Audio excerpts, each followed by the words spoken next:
और इसीलिए रोहित सरदाना नाम के एक एंकर को पूरे देश में उसके खिलाफ माहौल चल रहा है। कोई 10 करोड़ रुपए कह रहा है उसका सर लाओ, कोई 1 करोड़ कह रहा है, पता नहीं सरदाना का सरना हो गया, पता नहीं क्या हो गया।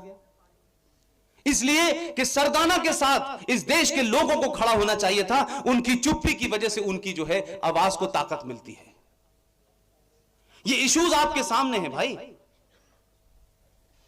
आप सब्जेक्ट तय करते हैं कि हम फिजिक्स पढ़ेंगे, केमिस्ट्री पढ़ेंगे, ये पढ़ेंगे, वो पढ़ेंगे, सब पढ़िए, थोड़ी देर हिंदुस्तान के बारे में भी जानिए, अपने पड़ोसी के बारे में भी जानिए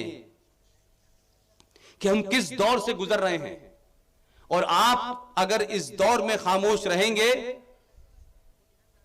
तो दुनिया आपसे सवाल पूछेगी, आपकी आने वाली जनरेशन आपसे सवाल पूछेगी। जो लोग कहते हैं कि सब ठीक चल रहा है, सब ठीक नहीं चल रहा। इसीलिए आप देखिए कि इस देश में हर छोटी सी बात पर हाई कोर्ट फैसला देगा, सुप्रीम कोर्ट फैसला देगा।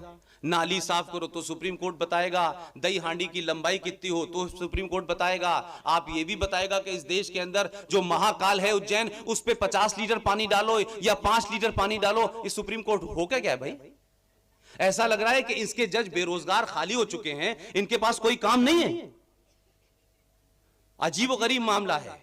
1990 में मैं ज्यादा तो वक्त नहीं रहा, पक्का आप बोर तो नहीं हो रहे?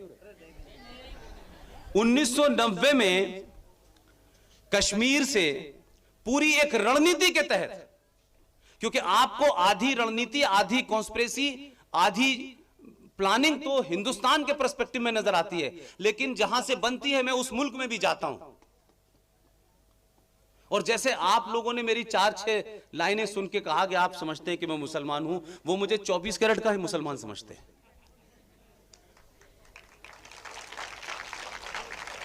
लेकिन आपको मैं पूरे ताकत और ईमानदारी के साथ कहूंगा, पिछले 12 साल के अंदर मैंने पाकिस्तान के अंदर जाकर के ऐसे कई मंचों से वो बात कही है जो मुझे कहनी है। अगर किसी को बुरी लगती है तो कहो सवाल का जवाब दो, मुझे कोई फर्क नहीं पड़ता है कि पाकिस्तान में जाके बोलने से कुछ होगा। मैं उन लोगों में से नहीं हूं कि पाकिस्तान का बॉर्डर पार करते ही तो मैं वहां दोस्ती की बातें करूंगा, पाकिस्तान की बातें करूंगा, मोदी को गाली दूंगा, इसको गाली दूंगा, उसको गाली दूंगा, और यहां आते ही बागा बॉर्डर के अंदर घुसते ही लोगों को देशभक्ति सूझने लगती है। मैं उन लोगों में से नहीं हूं, क्योंकि मैं कोई बात हवा में नहीं कह रहा। कुरान शरीफ सुनाए क्या है ये? What is this? What is this? क्या है कुरान शरीफ? हाँ नाम है, बोलिए, सच बोलिए, हाँ, पता है क्या है ये? What is this? आपको पता है? जिसको नहीं पता वो बताए। कितने लोगों को नहीं पता कुरान शरीफ क्या होता है? ये नहीं सुना ना आपने? कोई बात नहीं, कोई बात नहीं। जैसे बाइबल के बारे में सुना है? What is Bible? क्रिश्चियंस की धार्मिक किताब है। वैसे ही इस्लाम के मानने वालों की किताब का नाम है कुरान मजीद। आपने नहीं सुना, समझ में आता है। इस देश में कोई 19 करोड़ मुसलमान हैं। मैं अपनी बात को दोहराता हूं, 19 करोड़ में से 18 करोड़ ये दावा नहीं कर सकते कि कुरान शरीफ में क्या लिखा है। लेकिन सुबह से लेकर शाम तक कुरान शरीफ को जिस तरह बेचा जाता है, सुबह से लेकर शाम तक जिस तरह से इस्लाम के नाम पे डराया जाता है, मैं समझता हूं कि वो इसलिए डरा लेते हैं कि आपको पता नहीं है, और मेरे सामने इसलिए नहीं बोलते हैं कि इसको पता है, हमारी पोल खुल जाएगी।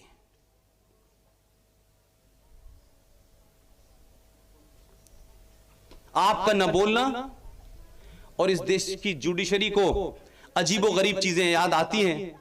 1990 में कश्मीर से कोई, अशोक जी मेरा ख्याल है कि 2.5 लाख के आसपास, 3 लाख कश्मीर से, जहां सदियों की बड़ी रिवायत है, बड़ी रस्म है, और जब आजादी के दौरान जब मुल्क बट रहा था उस वक्त देश में सांप्रदायिक दंगे हो रहे थे, तो इस देश के राष्ट्रपिता महात्मा गांधी ने कहा कि मुझे कश्मीर में रोशनी नजर आती है और वहां हिंदू मुसलमान बड़े अमन चैन के साथ रह रहा है। अगर वो रोशनी सही में नजर आई थी गांधी जी को, तो आज हिंदुस्तान में अगर कोई हिंदू मुसलमान के नाम पे, हिंदू पंडित के नाम पे, इंडिया एंटी इंडिया के नाम पे अगर सबसे ज्यादा लोग मारे गए हैं, सबसे ज्यादा आग लगी है, तो वो कश्मीर है। तो मुझे शक होता है कि गांधी जी को कौन सी रोशनी नजर आई थी। अगर एक बड़ा लीडर, इतने कद्दावर लीडर को अगर आज से आने वाले 10 दिन का नहीं पता, तो उसे राष्ट्रपिता होने का कोई अधिकार नहीं है। यह कैसा राष्ट्रपिता है भाई हमारा, जिसको यह ध्यान नहीं दिया, जिसको यह समझ नहीं आया कि जहां रोशनी सबसे ज्यादा नजर सेकुलरिज्म की आ रही थी, वो 70 साल में ऐसा क्या किया कि लगातार कश्मीर के हिंदू उसकी कीमत देते रहे, एक के बाद एक वहां पर आपको कंसेशन देते रहे। 3 बड़े फ्रॉड हिंदुस्तान के अंदर, संविधान के अंदर जुडिशरी ने खामोशी के साथ होने दिए। इस देश के प्राइम मिनिस्टर से लेके, होम मिनिस्टर से लेके सरकारें आई चली गई, लेकिन उन फ्रॉडों को कभी हटाया नहीं गया। उसके बावजूद भी उस जगह आज सबकी आंखों के सामने, सबको पता है पूरी दुनिया में कि कश्मीर से जिन पंडितों को आपने रात के अंधेरे में कत्ल किया, मारा, और मस्जिदों से नारे लगाए गए कि कश्मीरी मर्दों को मार दो, इनकी जवान लड़कियों और औरतों को रख लो। ये नारे मैं नहीं कह रहा, पूरा कश्मीर गंज उन नारों से गूंज रहा था और मस्जिदों से नारे लगाए जाते थे। ये शर्म की बात है और हम चुपचाप हैं। वो लोग टेलीविजन पे आरएसएस जैसे आदमी की बारे में सवाल उठाते हैं, कोई हैदरी है, कोई बाबरी है। ये कौन लोग हैं भाई? थोड़ी देर के लिए तसव्वुर कीजिए, इमेजिन कीजिए कि क्या आप इस प्रांगण में जिसमें आप पढ़ते हैं, जिसमें यहां का पूरा इंस्टीट्यूशन के तमाम सो लोग आपके को क्या सुविधा देनी चाहिए, कितनी देनी चाहिए, कैसे देनी चाहिए, यह शायद पूरा मैनेजमेंट इसी काम में लगा होगा, और आप इसी इंस्टीट्यूशन के खिलाफ खड़े होकर कहें कि हम तेरे टुकड़े कर देंगे इंशाल्लाह इंशाल्लाह। यह मुमकिन है?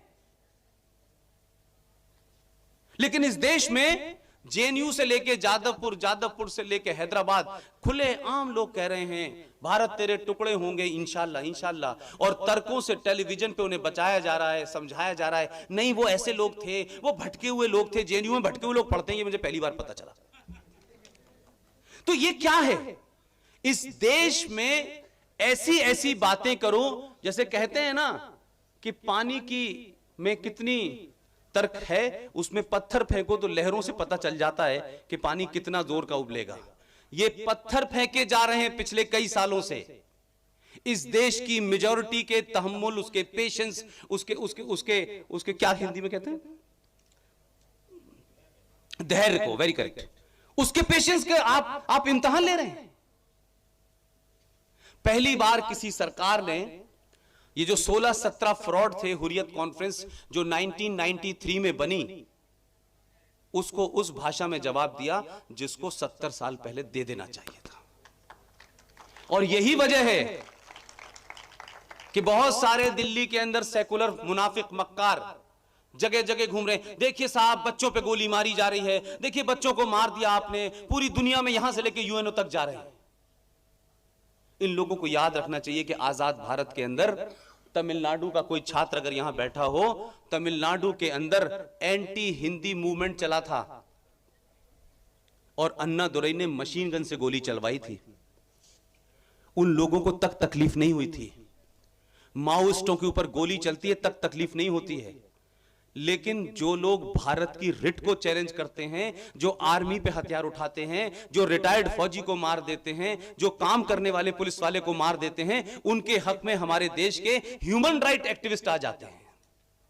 इसलिए मैं कह रहा हूं, ये नए नए नाम हैं, ह्यूमन राइट्स, पॉलिटिकल एक्टिविस्ट, मासूम, भटके हुए, इन तमाम लोगों को एक खास किस्म का इंटेलेक्चुअल तबका प्रोटेक्शन देता है, और उसकी वजह से कन्हैया इस देश में पैदा हो जाते हैं जिनके घर की आय 3000 रुपए होती है, और वो हिंदुस्तान के हर कोने में जहाज से जा जाके भाषण दे रहा है। ये कौन लोग हैं जो उसको पीछे से पैसा प्रोवाइड करा रहे हैं? ये कौन लोग हैं कि जो कन्हैया को घुमा घुमा के देश